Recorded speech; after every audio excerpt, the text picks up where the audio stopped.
सीधे आपको लखनऊ लिए चलते हैं, जहां इस समय प्रधानमंत्री कुछ बोल रहे हैं। जबकि बीजेपी सरकार में अब 7 लाख रुपए तक की आय पर कोई इनकम टैक्स नहीं देना होता। इस वजह से मध्यम वर्ग के हजारों करोड़ रुपए बचे हैं।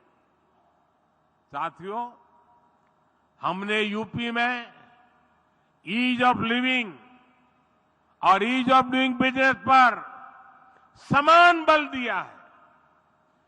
डबल इंजन सरकार का मकसद है कि कोई भी लाभार्थी किसी भी सरकारी योजना से वंचित न रहे।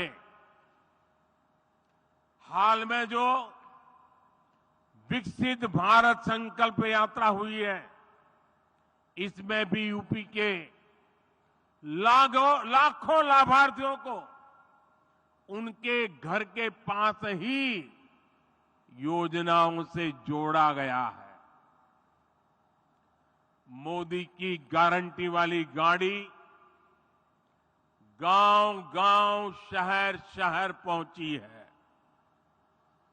सैचुरेशन यानी 100% लाभ जब सरकार अपनी तरफ से लाभार्थियों तक पहुंचाती है, तो वही सच्चा सामाजिक न्याय है।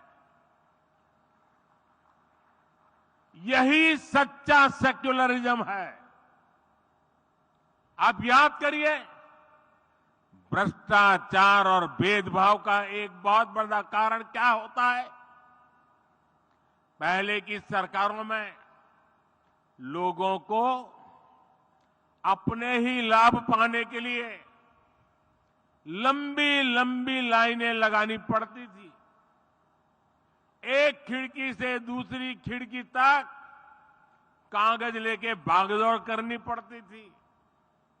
अब हमारी सरकार खुद गरीब के दरवाजे पर आ रही है और ये मोदी की गारंटी है कि जब तक हर लाभार्थी को उसका हक नहीं मिल जाता, हमारी सरकार शांत नहीं बैठेगी।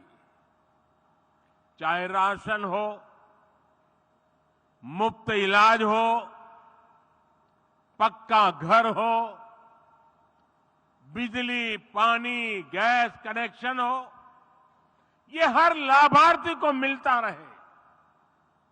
साथियों, मोदी आज उनको भी पूछ रहा है जिनको पहले किसी ने नहीं पूछा। शहरों में हमारे जो रेहड़ी पटरी ठेले वाले भाई बहन होते हैं, पहले इनकी मदद करने के बारे में किसी सरकार ने नहीं सोचा। इन लोगों के लिए हमारी सरकार पीएम स्वनिधि योजना लेकर आई। अभी तक इससे देश भर में रेहड़ी पटरी ठेले वालों को लगभग 10,000 करोड़ रुपए की मदद दी जा चुकी है। यहां यूपी में भी 22 लाख रेहड़ी पटरी ठेले वाले साथियों को इसका लाभ मिला है।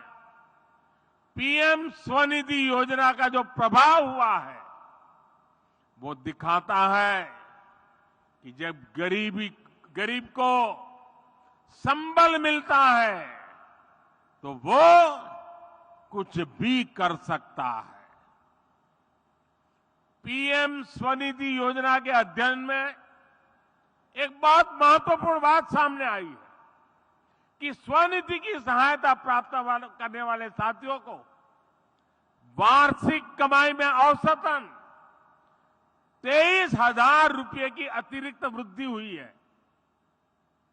आप मुझे बताइए, ऐसे साथियों के लिए ये अतिरिक्त कमाई कितनी बड़ी शक्ति बन जाती है।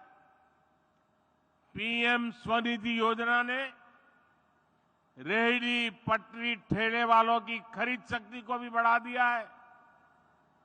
एक और अध्ययन में पता चला है कि स्वनिधि योजना के करीब 75% लाभार्थी दलित, पिछड़े और आदिवासी भाई बहन हैं।